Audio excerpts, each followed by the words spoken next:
ఈ సమయంలో సార్ వస్తాం మొత్తం మేడం గారు వచ్చి మనకి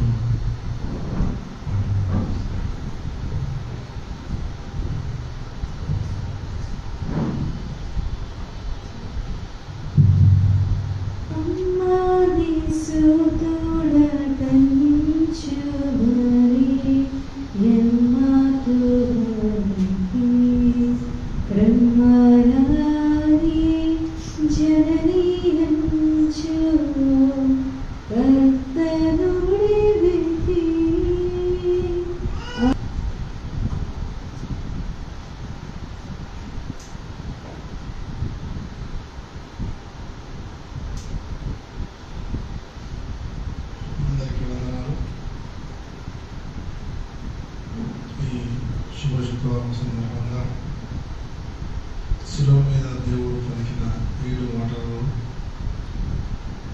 మనం ధ్యానం చేసుకుంటున్నాం. ఇప్పుడు మన సేవకుడు చెప్పినట్టు శిలువ లేనిది మనిషికి విలువ లేదన్నట్టుగా నిజంగా కూడా శిలువ త్యాగం లేకపోతే మనకు రక్షణ లేదు.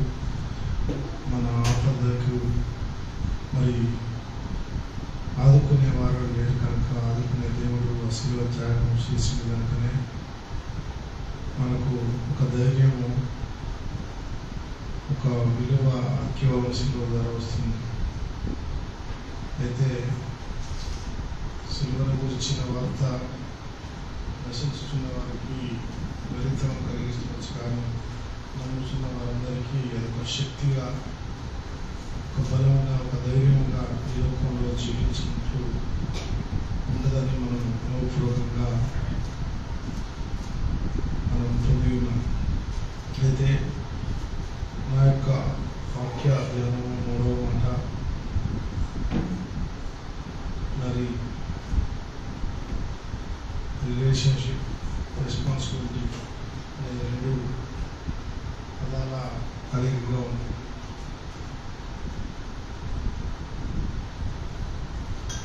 ఇక్కడ 3వ మాట తల్లి,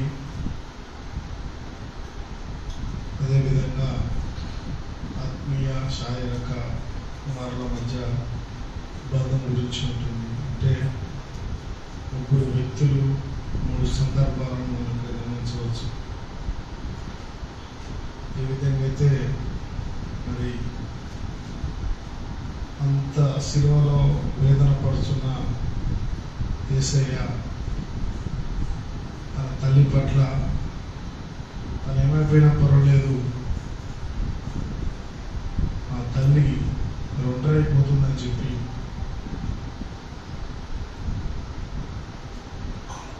మరి అక్కడ శిష్యునికి అప్పగించిన సందర్భం చూస్తున్నాం. తల్లి మరియమ్మ, అదేవిధంగా యేసు ప్రభువు, అదేవిధంగా శిష్యుడు, మరి 3 అక్కడ ఉన్న సందర్భం చూస్తున్నాం.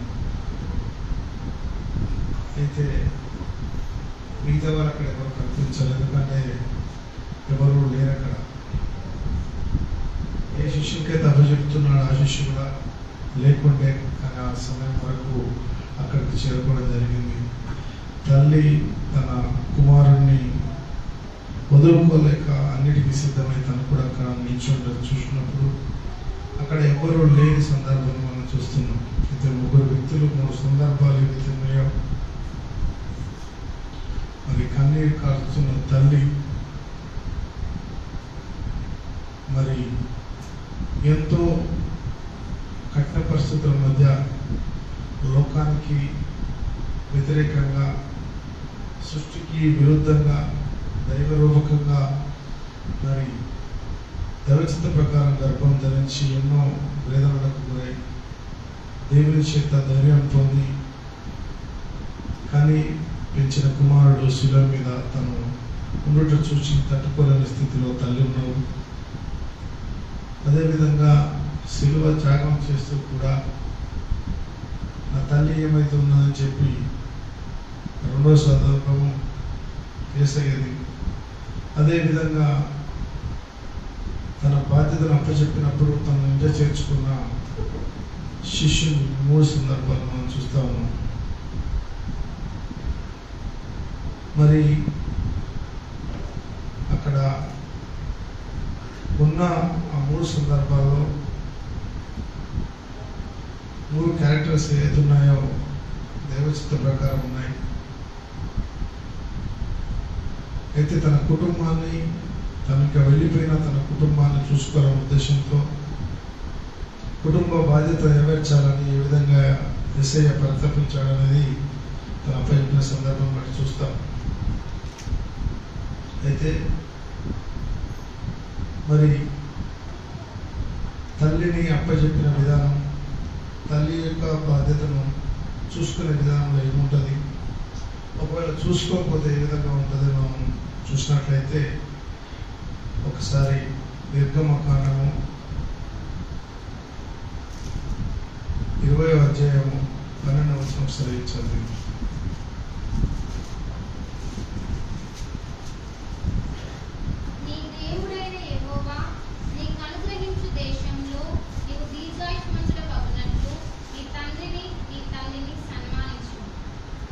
అదేవిధంగా ఒకవేళ బాధ్యత నెరవేర్చకపోతే ఏ విధంగా ఉంటుందని 1వ తిమోతి 5వ అధ్యాయం 8వ వచనం ఒకసారి చదివించు.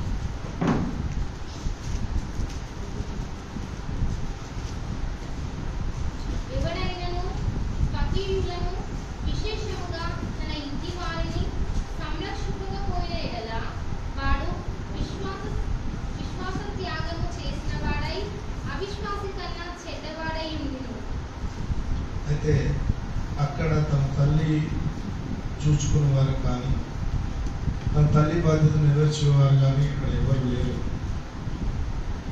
అయితే ఒకవేళ తల్లిదండ్రులను బాధ్యత చూసుకుంటే ఏ విధంగా వారి సన్మానించడం అంటే వారి బాగోలు చూసుకుంటా వారి నవమాసాలు మోసి, కానీ పెంచిన తర్వాత మన బాధ్యత రైతు ఏ విధంగా వ్యవహరిస్తున్నాము సమాజంలో, ఒకవేళ అలా వ్యవహరించకుండా ఉంటే మనం దీర్ఘాయుష్మంతులం, అంటే ఎలాంటి రోగాలు లేకుండా అకాల మరణాలు లేకుండా మనం దీర్ఘాయుష్మంతులు బతుకుతాం. దేవుడు చెప్పిన మార్గం మనం తల్లిదండ్రులు గౌరవించాలని, ప్రేమించాలని దానిలో మనం వెనుకబడి ఉన్నాం. కాబట్టి ఆ విధంగా బాధ్యత కలిగి ఉంటే కనుక దీర్ఘాయుష్మంతులమై లోకం బతుకుతామని దేవుడు సెలవిస్తున్నాం. ఒకవేళ తిమోతిలో ఏ విధంగా అయితే మన కుటుంబ సభ్యులు, రక్త సంబంధికులు కావచ్చు, నానుకున్న వాళ్ళు కావచ్చు, మన ఆత్మీయ కుటుంబ సభ్యులు కావచ్చు, మన వారికి మనం కాపాడుకోలేని పరిస్థితులు, బాధ్యత కలిగి లేకపోతే కూడా మనం అవిశ్వాసాలు కలిగిన సందర్భం ఉంది. ఎందుకు ఈ మాటలు అంటే, పవిత్రాత్మ వాళ్ళ గర్భమైన తర్వాత, యేసు ప్రభు పుట్టిన తర్వాత స్త్రీ ధర్మము పాటించినప్పుడు, కుటుంబ ధర్మాన్ని పాటించినప్పుడు ఈ లోకపరంగా కూడా ఉన్న తన సంతానము సహోదరులు ఉండటం మనం చూస్తున్నాం. అయితే ఆ సహోదరులు ఏ విధంగా ప్రవర్తించారు, మరి దైవకుమారుడు అని తెలిసిన తర్వాత కూడా అతన్ని హేళన చేస్తూ అతనికి దూరంగా ఉంటూ తన తల్లికి వారికి మధ్య ఎడమ మరి చూపెడుతున్న సందర్భాన్ని మనం ఇక్కడ చూస్తున్నాం. యోహాను సువార్త 7వ అధ్యాయం 1వ వచనం నుండి చదవండి.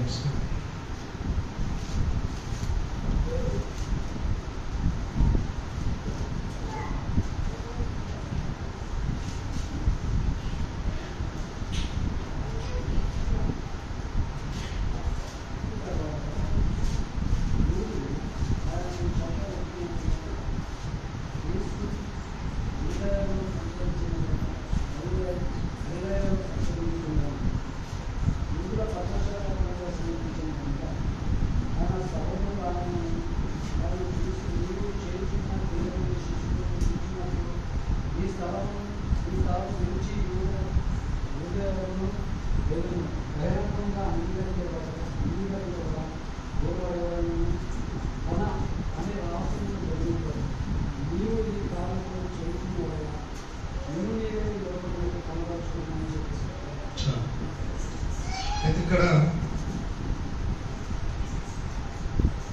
దేవుడికి ఇక్కడ ఆ సందర్భం బట్టి అర్థమైనది ఏంటంటే, యూదయ ప్రాంతంలో ఉంటే కనుక ఆయన చంపే సమయం దగ్గరికి వచ్చింది. కాబట్టి అక్కడ నుండి గలిలయ ప్రాంతంలోకి వెళ్ళినప్పుడు సొంత ఫిజికల్గా ఉన్న రక్త సంబంధిత తల్లి గర్భంలో ఉన్న సోదరులు కనిపించి అంటారా, అరే నువ్వు ఇక్కడ ఎందుకున్నావు, మరి యూదయ ప్రాంతాలకు వెళ్ళొచ్చు కదా, నువ్వు ఏదైనా చెప్పాలనుకున్నది బహిరంగంగా చెప్తేనే కదా తెలిసేది, నీ శిష్యులకు అంత వివరించాలి కదా అని ఇండైరెక్ట్గా అక్కడికి వెళ్ళటం ప్రేరేపిస్తున్నారు వాళ్ళు. అంటే తన సొంత సహోదరులు కూడా ఆ సమయం ముందు ఉండకుండా ఉండడంతో పాటు తను తొందరగా చంపబడ్డకు అప్పగించాలని ఏ విధంగా మరి ఆ సందర్భంలో ప్రవర్తించారో ఆ విధంగా మనకు తెలియపరచబడుతుంది. అదేవిధంగా మార్కు సువార్త 3వ అధ్యాయం 20 వచ్చిన ఒకసారి 21, 30, 20 మొదలుగా చదవండి. మార్కు సువార్త 3వ అధ్యాయము 20వ వచనం. ఆయన ఇంటిలోనికి వచ్చినప్పుడు జనులు మరల గుంపు కూడి వచ్చిరి గనుక భోజనం చేయుటకైనను వారికి వీలు లేకపోయెను.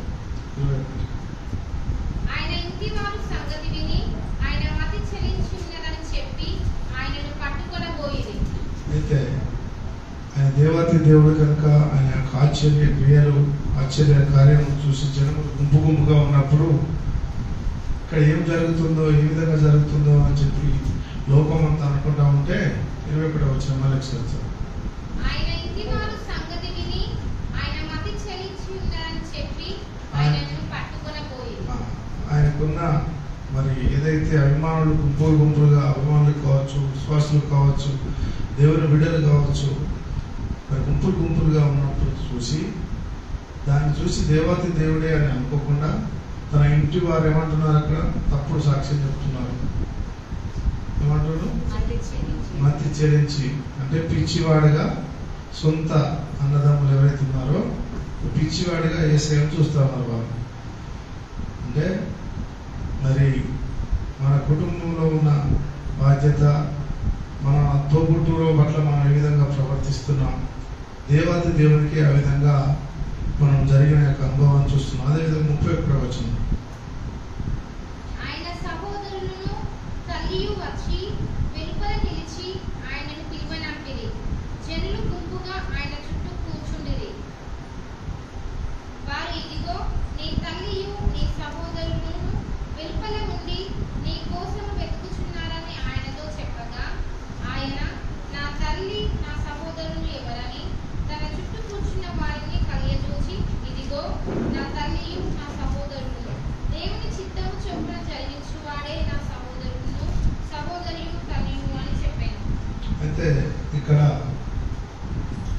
ఏ విధంగా అయితే అక్కడ నుండి తీసుకెళ్లాలనో లేకపోతే అతను పిచ్చి పట్టిందని అందరికీ తప్పుడు సాక్ష్యం ఇవ్వాలనో ఏ కారణం ఏదేమైనా వాళ్ళు ఆ గుంపుల నుండి వచ్చాక మా తల్లి వచ్చి మా సహోదరుడు వచ్చిందని చెప్పి వాళ్ళ శిష్యుని పంపించినప్పుడు దేవుడు ఇక అప్పుడు ఆధ్యాత్మిక కోణంలో మాట్లాడుతూ దేవుని చిత్రం ఏం జరుగుతుందో గ్రహింపలేని తోబుట్టువులు కావచ్చు, సమాజం కావచ్చు, కానీ దేవుని చిత్త ప్రకారం ఏంటంటే ఆ చిత్తాన్ని వినవాడు ఏం జరుగుతుందో గ్రహింపలేని వారిని సొంత వారైన రక్త సంబంధికులైన వాళ్ళు నా వాళ్ళు కాదు అని, నాతో ఉన్నవారు ఆపదలో ఉన్నవారు కష్ట సమయంలో నా తోడు ఉన్నవారే నా బిడ్డలని స్పష్టంగా దేవుడు తెలియజేసిన సందర్భం ఇక్కడ కనిపిస్తుంది. అంటే ఒక తల్లి మాత్రమే అందరినీ విడిచి తన కన్న కొడుకు కోసం ఏది ఏమైనా పర్వాలేదు, ఒకరు నన్ను కూడా చంపుతారేమో, ఒకవేళ సమాజం నన్ను వెలివేస్తుందేమో, మరి మరణ శిక్ష విధించడం ఆ కాలంలో ఉంటే ఇప్పుడు ఒక నరహంతకుడైనా ఒక దేశద్రోహికైనా పట్టిన గతి దేవాతి దేవుడైన యేసయ్యకు వేసినప్పుడు తన తల్లి అవన్నీ ఆలోచించకుండా తన కొడుకుతో పాటుగా అక్కడ నిలవబడి తను చెప్పినట్టు తన శిష్యుని చేర్చుకున్నప్పుడు తన శిష్యులతో ఆమె ఉన్నట్టు మనము బైబిల్లో చూస్తా ఉన్నాం. సొంత సహోదరులు ఏ విధంగా విడిచి వెళ్ళారు, ఉన్నప్పుడు కుట్రలు కొన్నారు, పిచ్చివాడిగా ఎంచారు, అయినా మరి యేసయ్య తన బాధ్యత మరవకుండా తల్లి ఈ విధంగా కన్న కొడుకు గురించి కర్తవ్యించిందో అంతే రీతిగా దేవుడు మరి తన తల్లి పట్ల ప్రవర్తించి ఆ శిలువ మీద కూడా తన బాధ్యతను తన ప్రేమను ప్రపంచానికి చాటి చెప్పడం జరిగింది. అదేవిధంగా ఆ మాటల్లో మనం మన సొంత వారి పట్ల, తల్లిదండ్రుల పట్ల, కుటుంబ సభ్యుల పట్ల కాపాడుకునే స్థితిలో మనం ఆ రీతిగా ప్రవర్తించడానికి కోరుకుంటూ ఇచ్చిన అవకాశాన్ని బట్టి దేవుడికి మరియు అయ్యగారికి సంఘ పెద్దలందరికీ వందనాలు. Thank you.